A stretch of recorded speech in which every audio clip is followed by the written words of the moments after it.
You're watching the Wellness Hour, news that makes you healthier. I'm Randy Alvarez. Today's topic, the good news about cataract surgery. With us, we have an expert on the topic, board certified ophthalmologist, one of the busiest guys in the desert, Dr. Sanjeev Grewal. Dr. Grewal, welcome to the program. Hi, Randy. Thank you. Great to be here. Now, I said you're one of the busiest. We were on the phone last week, and it was about like 2 p.m. Yes. And I said, well, how many of these do you do? You already did 20 that day. That's right. That's right. So are there that many people in the desert that have cataracts? There are a lot of people in the desert that have cataracts. People in the desert are older people, they're retirees, and these are the people that get cataracts. So they're here, and there's an innumerable number. Like thousands? I anticipate thousands of them, yes. Is that right? Yes. And now, another thing that you said, that there's tens of thousands of them that have the cataracts and do nothing.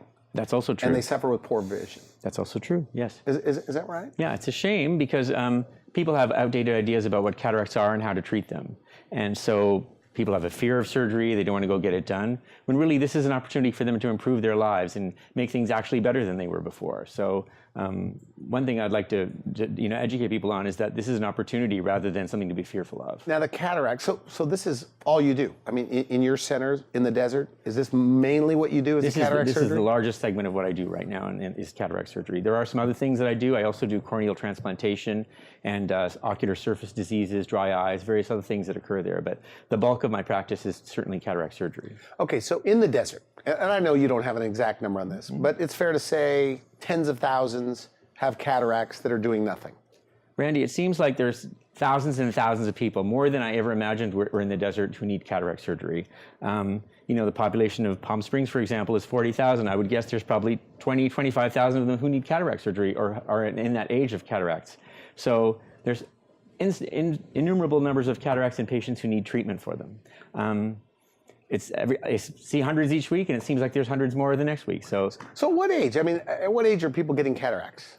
Randy, people get cataracts they actually start to develop in everybody around age 50 or so, but we won't often mention it to people when we see them because it's not bothering them, it's not something that's any consequence to them. Typically, people become symptomatic from them when they're in their mid-60s or 70s. That's when they start to become symptomatic. Like what are the symptoms? They get maybe halos around lights at night. They have difficulty seeing things as clearly as they used to, even with their glasses. They have to use a lot more light to read things that they want to read. They can't do the fine things that they like to do, sewing, playing cards, various things they can't do because their vision is not as good as they would like it to be. Unfortunately, people a lot of times just chalk it up to old age. Oh, it's just old, so I can't see as well as I used to. And this is not necessarily the truth, and it would be an important opportunity for them to come and see an ophthalmologist and be assessed for cataract because very many of these people can actually improve their vision by having cataract surgery. So cataracts, it's like your lens, right? Mm-hmm. I have a limited understanding of this, but Sure. it starts to become cloudy, wrinkled. I mean, what's happening? Exactly. Well, the lens in our eye keeps laying down layers your whole life. So it starts off when we're children and it's clear, but new layers like onion skins are being laid on this lens your whole life.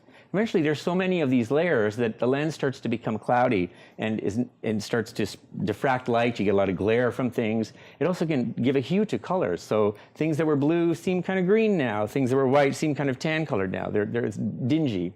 The onset of cataract, Randy, is really slow. It happens over many, many years. So it's not like one day you'll wake up and not see as well as you'd like to.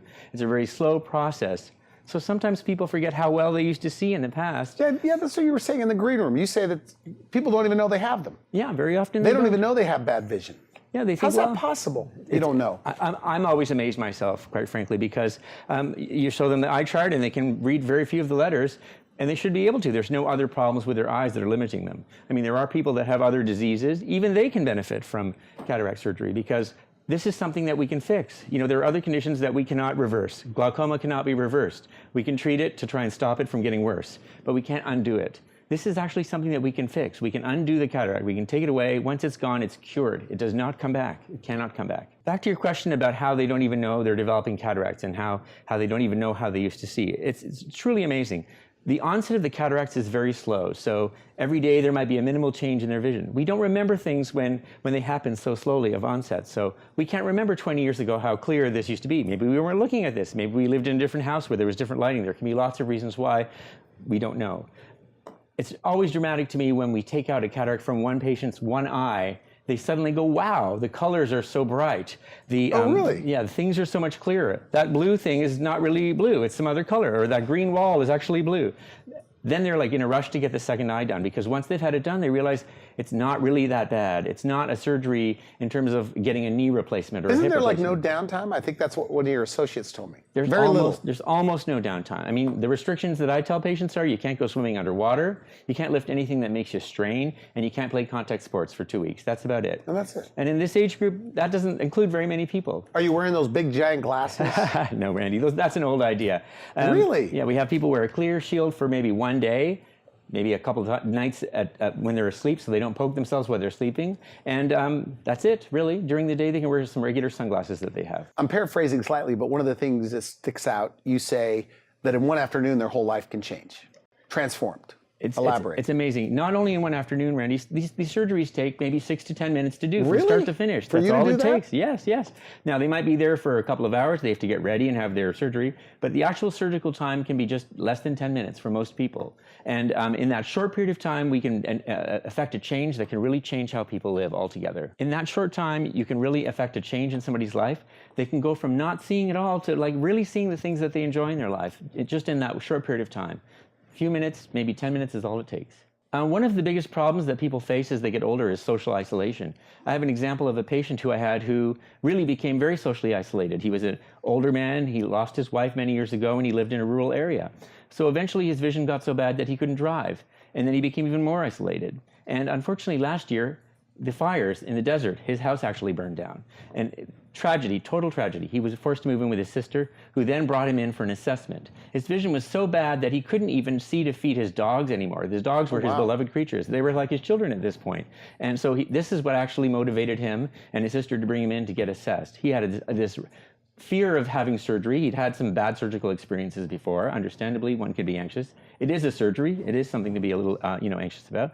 But once we talked about it, he was willing to undergo the procedure for one eye. So after the first surgery, he was already dramatically changed within a day. He could see his dogs again, he could feed them. He was well on the way to regaining his independence.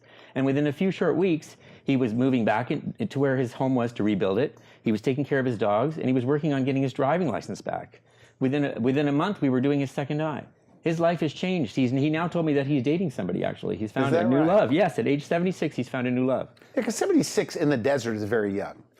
And so if you can't see very well, it limits you on everything. Now, a lot of golfers in the desert. Oh, yes. Are they doing this? Yes, they are. I have a good example of a golfer, too, who wasn't able to play golf anymore. He couldn't swing the ball. He was hitting into the pond and all over the place, but he came in, we talked about specific lenses for him. Like, what does he ask? Like, what's your typical consult like? Like with that guy, what do they want to know? What are their fears? They're afraid of surgery. They don't want to go under anesthesia. A lot of people think that you have to be under general anesthesia for surgery. You don't. This is really done with local. We put eye drops in to numb your eye, and that's all most people get. Is that right? It's actually, that's all they get, yeah. And you don't feel the pain. It's over before they know it. A lot of people tell me at the end of the surgery, gosh, that's it, you're done? That's not even as bad as getting my teeth cleaned. I mean, it's really not anything that people, then they go, well, I'm ready to get the second eye done. After it took them 5 years to get them convinced to do the first one, they want to do the second one in a day. It's probably the most common question I get. When can I do the second one? Now, I interrupted you, but the golfer. So the golfer comes in, he asks those questions. The guy couldn't see the ball. Right. What happens? So the golfer, he wanted to be able to follow his ball as it went out, as he struck the ball on the golf course, and he wanted to be able to read the menu when he got to the 19th hole to see what cocktails were on special or what he could have to eat that night. These were the things that were important to him.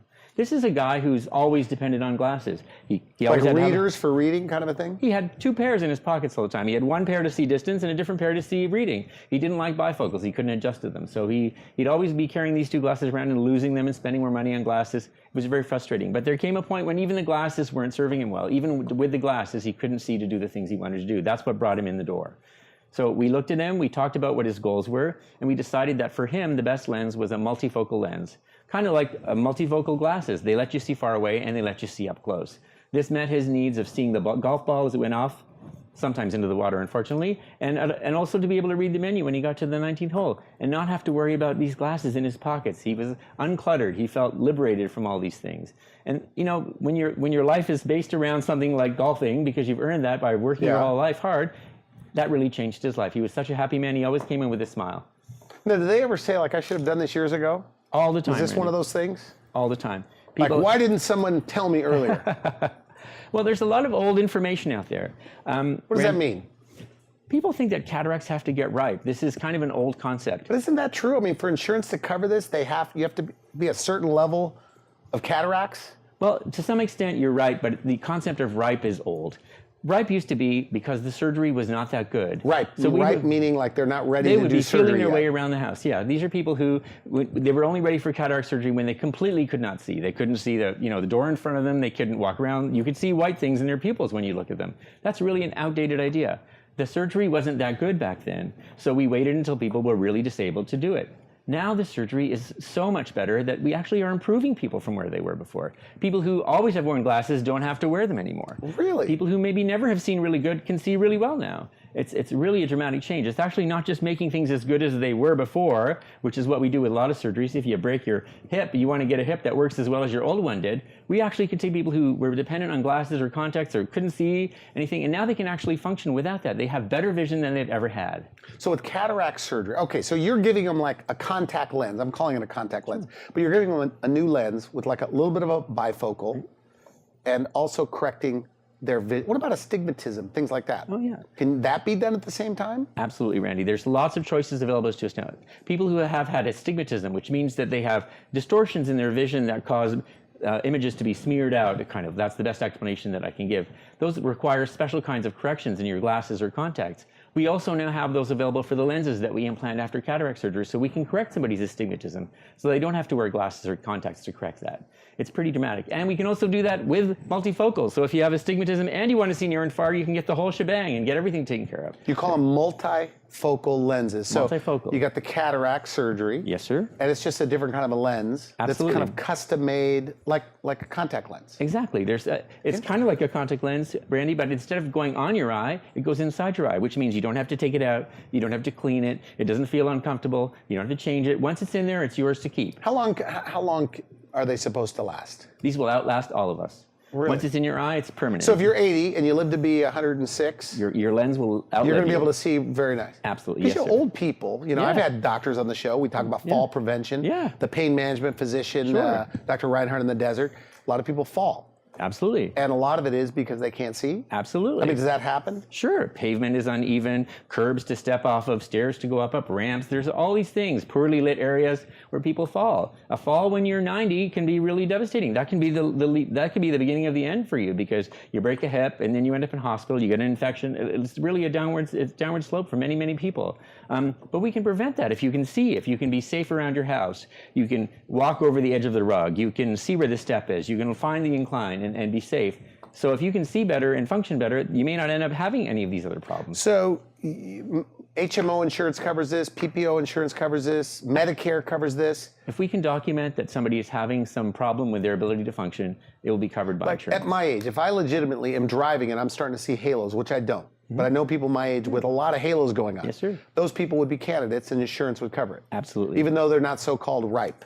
That's or right. That's right. It's not progressed enough. As long as we can document that there's some visual impairment, that they're having some functional disability, they can't drive at night safely, they can't do some things they need to do for self-care, they can't read the bottles of their medications. These are important things for people, so insurance will cover it if we can document that there's some functional disability. Now, having said that, these premium lenses do cost extra. Your insurance will pay for the cataract surgery still, and they'll still pay the cost of the basic lens implant. If you want to have one of these other choices to improve your life, to make things better, they're available to you. You just pay the difference in cost. It's not that much money, by the way. I know the fee. It's not that much money for even at the highest end to get this done. And since we're talking about the vision here. I agree with you, Randy.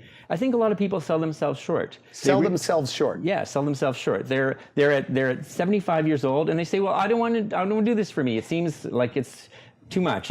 It's too much expense. I shouldn't do it. I'm not worth it. I'm not going to live that long. I'm an old person. I shouldn't be doing these things for me. This money should go to my grandkids, whatever it is. Okay. They don't realize now that they have 25 years left of their life, 30 years left. They should be functional. I mean, the better you see, the better you can do all the things that require your vision. I mean, what things do you do without your vision in a day? I use my vision all day long. How about you? We're using it all day. Everything we do is based on vision. So if you're lucky enough to live to be 80, Which is many, many people these days. Right. I mean, people are going to live to 100. Yeah, absolutely. All the time. Yeah, these people come in and say, well, I'm 70. What am I going to do this for? And I'm like, well, you got 30 years left. You don't want to see? You want to see? You want to see better? And once they get around that and they decide, yeah, I am worth it, and this is very important to me, and this is going to affect all aspects of my life, then they understand. And also the economics of it makes sense. It's not, you're not spending this money for a 1-year improvement. You're spending this for maybe 30 years of better vision, 30 years of better function, 30 years of independence. It's very important to sort of reassess our constructs that we have. So you work, I mean, you're one of the busiest in the desert. In fact, you're the 3rd largest ophthalmology group in here in the United States. Now you work with optometrists, local optometrists in the desert, all over the desert. So they'll still keep their optometrist. Yeah, if you have a good relationship with your optometrist, you should keep that relationship. It's important to have somebody that you can go to when you have a problem, if you need some new sunglasses, if you need to be tested for glaucoma. All of those things can be done by your optometrist still. So, but if they decide that you have cataract, you can come and see us. We can take care of that. We can help you to see better, and you can still retain the relationship you have with your current optometrist. Numbing eye drops. That's what you said earlier. Numbing eye drops for most people. That's all they need for most people. You do the surgery, 6 or 9 minutes. Yes. They walk out, pretty much no downtime. Exactly. One day, maybe stay out of the sun. Right. Can't swim underwater. Yeah. But you're back seeing great. Absolutely. Do they report that, yeah, I see really well right away? Absolutely. A lot of people will see immediately well within a few hours. Some people may have a little bit of swelling. It may take a few days, but that's a small price to pay for improved vision over many, many years yet of your life. So it's really very little downtime for people. So I mentioned this in the green room, my father's 82 years old, right? And he goes, I've never had cataracts.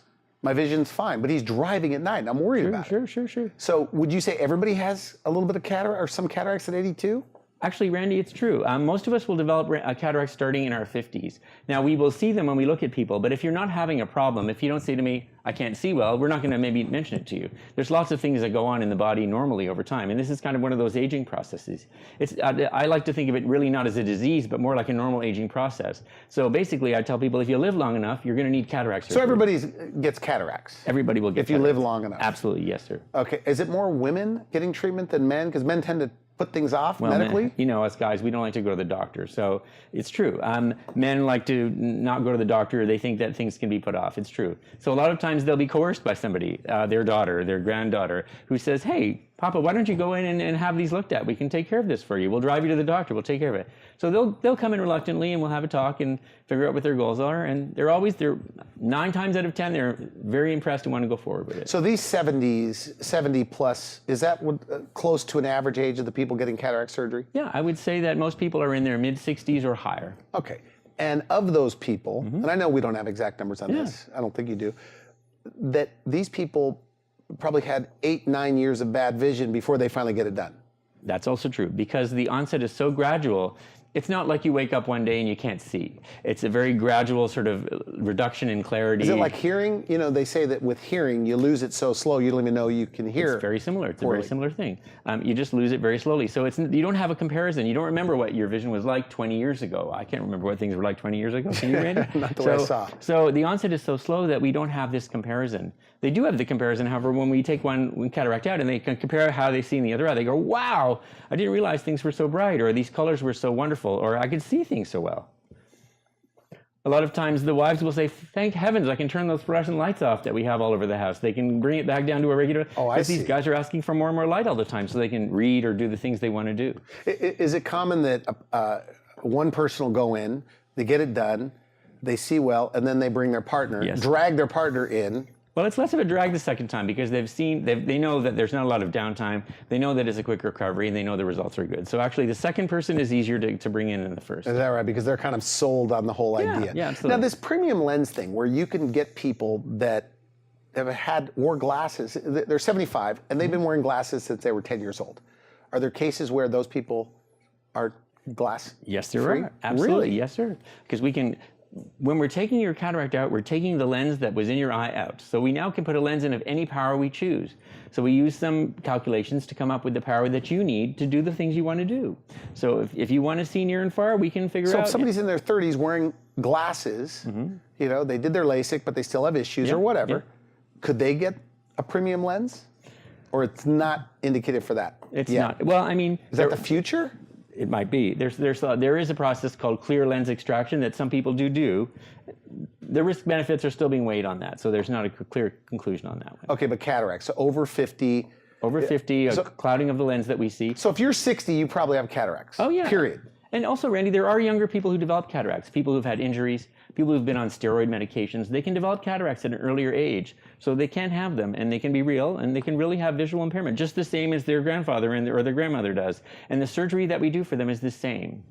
But those people have an even longer period of time to live with these lens implants. So even more reason for them to think about getting these better lens implants that give them a lot more freedom, near and far vision, clarity without glasses. Now, I've talked to one of your founders, and you have more than 42 locations across the country at Acuity. And Tom Chang pretty much says he has kind of, I'm paraphrasing, but he scoured the U.S. to find some of the best surgeons in the country. So for people that don't know your company, you guys have this where you do everything under one roof, like many, many specialists. Yes. Our goal is to kind of be the one-stop shop so that people who have eye problems can get them all taken care of here. We can do everything from dispensing glasses to doing refractions to fitting contact lenses to treating glaucoma and doing cataract surgery and taking care of retina problems. There's the whole spectrum of things. So you have retina specialists, cornea specialists. Absolutely. In fact, our founder is a retina specialist, a very well-known and renowned one for various problems in the eye. We also have our own optometrist. So if somebody doesn't have an optometrist, they can come and see us for refractions and glasses and contact lenses and all those things as well. So we have a great group of people, really great knowledge base, lots of good skills available, and you only have to come to one place to get all of that. And you could do 20 of these in a day. Absolutely. What's your record? Do you have a record? A short day. My record is 26 in a day. 26, yeah. And that's not rushing at all. That's not right. It's just because it doesn't take that long. I have downtime between the cases. I'm doing other things, lasers or taking notes or things like that between cases. So who is more stubborn, the 80-plus crowd or the person that's just phobic about surgery? Wow. Phobic people are very difficult because sometimes it's hard to convince people differently than the set of beliefs they already have. So they either have to have somebody close to them who've had it, that they can see that this is better, or they come and see that it's observe, watch a video, learn things. It takes a little while to change people's fixed ideas about things. They may base their fear on something that their grandmother had or some lady down the street may have had. And sure, people can have bad outcomes, but overwhelmingly the outcomes of cataract surgery are positive, and people do see better afterwards. It's one of the few things surgically where you told me they're better off than they were when they walked in the door. There are very few things where you end up better off after a surgery than you were before. Most of the time, we're attempting to give you back what you lost. This time, we can have an opportunity to make things better than they were even before you developed the cataract. So by not having to wear glasses for near or for far. Is this the new aging gracefully? Might as well, if you're 70s, 80s, which is young today. Sure. I think it's part of it. I do hear complaints sometimes when people get their cataract surgery that they can now see the bags under their eyes and the wrinkles on their face, so they want to go out and have those dealt with. But it's nice that people are self-care. So they realize they don't look so good after all, absolutely. Because now they can see clear. Randy, I've had the opportunity to go abroad and do mission work in the third world, and one of the most interesting cases was this gentleman who was blind in both eyes and was unable to take care of his family, and so it was in the Philippines. Blind because of cataracts? Because of cataract, which is actually one of the leading causes of blindness in the world overall, if you can believe it. And there are still people in the United States who go blind from it because of fear of cataract surgery, or because they don't know that it can be fixed. So this gentleman, we did cataract surgery in his first eye, and we took the patch off on the first day, and he looked and he said, "Who's this old woman across the room?" And it was his wife, and he hadn't seen her in so many years. Goodness. I know, that was not good. Oh boy. We gave him a mirror. He looked in the mirror. He saw that he wasn't so young anymore too. So you ended up doing both eyes? Yeah, in a short period of time. And he was able to actually regain functionality and not be a burden upon his family. In the third world, when you can't see, that means that not only are you unable to do the things you need to do, but usually a child is to take care of you during the day. So they're also not able to go to school and learn and do all those things. So now, one of the things I'm picking up on, because these are people in their 80s that maybe walk a little slower, they're a little less active because they can't see very well. Yeah. So you give them back a clear lens in 6 or 9 minutes. It takes you to do it. Yep. Do they start walking faster? Absolutely. Do you see their mannerisms are different? They walk slow because they can't see things. They're worried about falling or tripping over something that they can't see. When you can see it again, you gain more confidence and you can then be more mobile. My mother always tells me if you don't use it, you lose it as you get older. So she likes to be very active. She's in her 80s, and my mom and dad went to Machu Picchu recently and climbed up, in the mountains. Do they have new lenses? They actually do. Both my mom and dad do. Did you do it? I did not. No. You didn't do it. I did not. It's very important as you get older that you keep using your facilities, all your muscles, keeping them active. So if you're not going out because you have fear of not seeing something and tripping and falling, it's not good. Once you have confidence that you can see those hazards and navigate them safely, you become more active and you can go out and walk around, perhaps even hike. You can go golfing, you can walk on the golf course, you can do all these things that maybe you didn't feel comfortable doing before. So it can really affect everything in your whole life. It can really snowball into a big improvement for you. We're short on time, but what's your oldest patient to get this surgery? Randy, this is a fond memory of mine because a lot of people come in and say they're too old for cataract surgery. Well, the oldest patient I've operated on is actually 101 years old. Why would they want to go through that? Because he couldn't see anymore. He couldn't see his grandkids. He wanted to see his grandkids. So we did cataract surgery for him. He was able to see his grandkids, and he actually lived to be 106 years old. So he had 5 more years of life that he could see and function. That's kind of stuff moves me. And his vision will stay. Yes. As long as he stays.